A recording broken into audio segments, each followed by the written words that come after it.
And now let's meet our next team of challengers.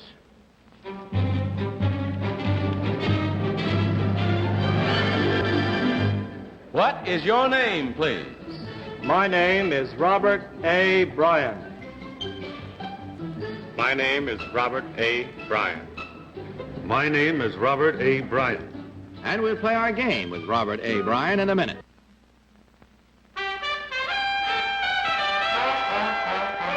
Gray hair is younger than you think. The young kind you get with Come Alive Gray. The easy rinse that gets rid of yellow, adds softness and shimmer.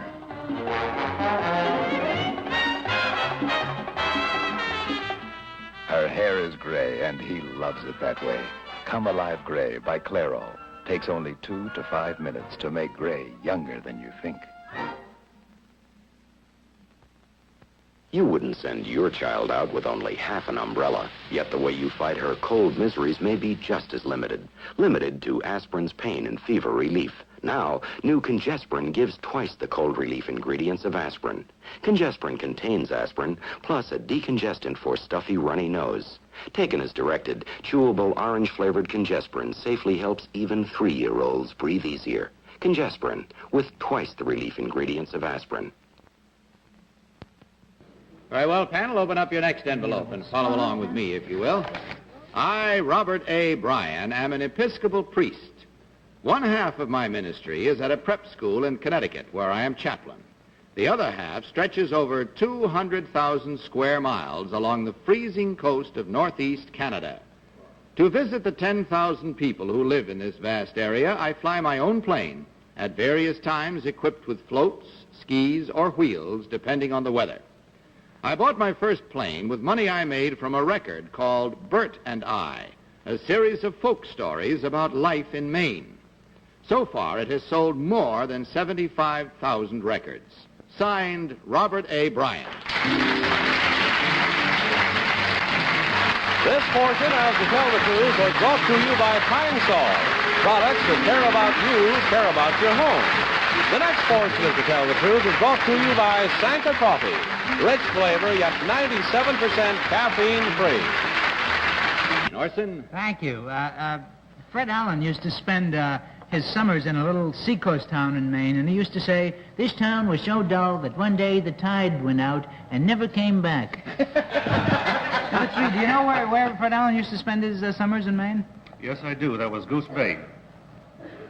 Goose Bay, number 3? Yes, there's a Goose Bay at Maine as well as in Labrador. Well, I'm glad to hear A very it. small town just near the border. All right. Number 1, how much does a plane cost like the one you have? About $50,000. All right. Bert and I, incidentally, is a hilarious record, which I have. We're not allowed to ask them if they can tell a story out of it, right? No, you're not. All right. I won't then. Later, number 2. Number 2, what takes up the most of your time? I mean, are you often in Connecticut, or are you often up north, or what? Well, only during the summer months am I on my tour of the Quebec area. Kitty Carlisle. Number 1, what is the prep school in Connecticut? Choate School Ah, where is Choate? in Wallingford, midway between New Haven. Number 2, where is your school? In Choate. Ah, who's the headmaster? Pardon me? Who's the headmaster? Headmaster is Seymour. Thank you. Number 3, why do you have to go and do all this tour? I think the answer is a very simple one. I felt a divine call, and I answered this call in my youth. Thank you. Number 2, is it possible to change a plane into a water plane and a ski plane and I thought it had to be separate. It had to have pontoons and so forth. Well, you prepare for where you're going, you see, and where you're leaving You from. can change it in the same plane. Yes. Tom Poston. Well, number 1, if you're an Episcopal priest, you sure got your call early. You look so young, I guess that's... number 1, what do the people in that vast square mile area do for a living? Well, they fish for cod during the summer and for seals during the winter. Oh, number 3, then they're all on the coastline? Nobody's inland? No, they're inland, too, because they catch caribou and other animals. The chief meat animal is caribou. There's also deer and elk, although not so much, of course. Thank you. But number 2, could you repopulate some of the crowded peoples of the world in this area because it's so vast? You only have 10,000 people for 200,000 square miles. Very difficult unless they're used to the climatic conditions there. Well, what about food? Peggy Cass. Number one, I'm interested. Is it true that at Choate School, where the late President Kennedy attended, that one of the school things was ask not what your school can do for you, but what you can do for your school? Yes, that's right. And most of us believe it was the headmaster, the old headmaster who died last week. Yes, thank you. And number three, do you service the Maritimes? Yes, I do. Do you know where Port Hood is? No, I don't. Thank you. That's it. Time for you now to mark your ballots. Go mark them at once without any changes, without any discussion, and without any consultation. Vote. Vote for number 1, vote for number 2, or vote for number 3. All ballots marked. Very well. Tom, for whom did you vote? I voted for number 1, Bud, because, gee, I wish that any of them had sounded like the guy in Bert and I. I have that record, and it's just great. A friend of mine gave it to me. But I think it was number 1. Peggy Cass. Oh, I think it's number 1. And because the late headmaster of Choate did die last week, and he was apparently a wonderful man and had a great influence on President Kennedy. Orson Bean. I voted for number 1 as well. I don't get it. What is it? Tell me about it. Turned around collar, that's all. It turned around. Oh, I see. A clerical collar on your number 1. I see. Kitty Carlisle.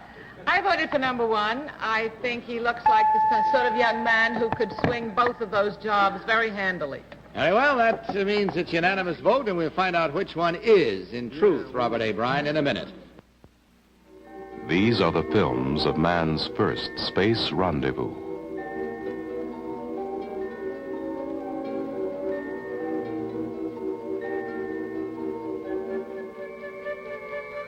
This is the breakfast drink that went along. Tang, with natural orange flavor. More vitamin C and A than juice. Chosen for NASA's Gemini astronauts. Choose it for your family, too. They're all in, and of course you voted unanimously for number 1. So let's find out now, in truth, which one of these gentlemen is the flying and recording priest. Will the real Robert A. Bryan please stand up?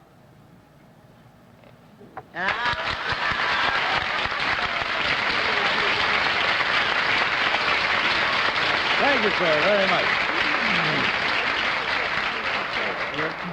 Can we prevail upon you to give us a sample of one of the stories in your record, Bert and I? Well, I'll ad-lib one about Chester Coombs, handsome fellow, who was married to one of the Everett daughters. And she was easy to look at. And when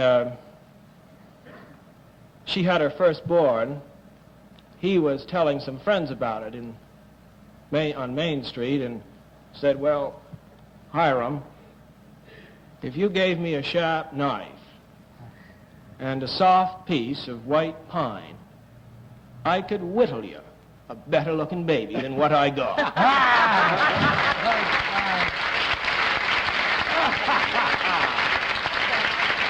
Orson, I'll bet you have a story or two tucked away in that same vernacular, haven't you? Oh, yeah, I could tell you about my cousin Gerald. That's a fool almost killed himself last year up at Laconia when he went off the ski jump on a shovel. I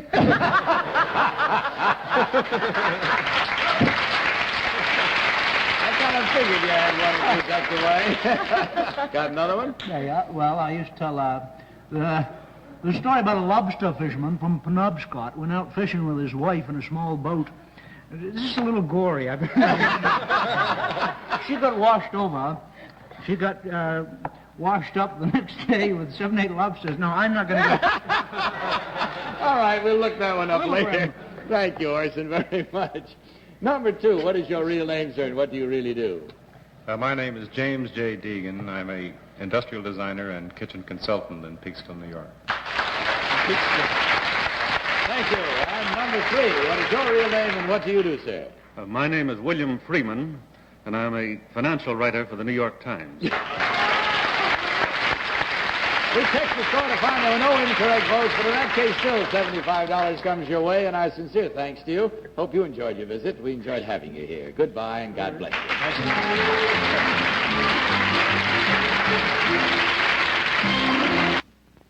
Don't tell me Your Majesty's going to help with the washing. Oh, Mother, I need to clean my blouse for tonight, that's all.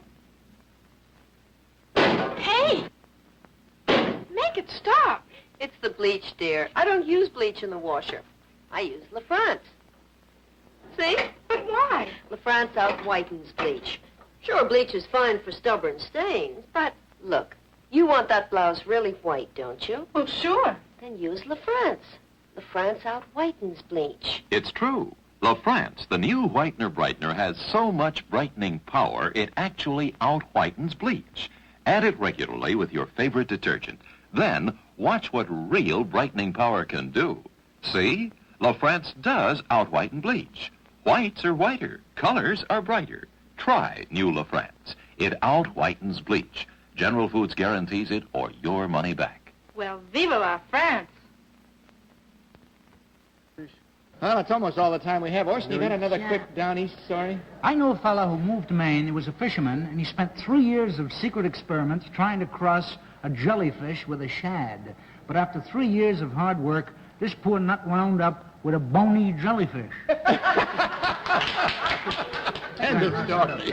Well, have a nice weekend, family. With that is the Laugh Producer. And you have a nice weekend, too. And in the meantime, we'll see you again on Monday. And don't forget to tell the truth. Bye. This portion of To Tell the Truth was brought to you by Tang Instant Breakfast Drink. To Tell the Truth is a Mark Goodson, Bill Todman production. Johnny Olson speaking. Today's program was pre-recorded.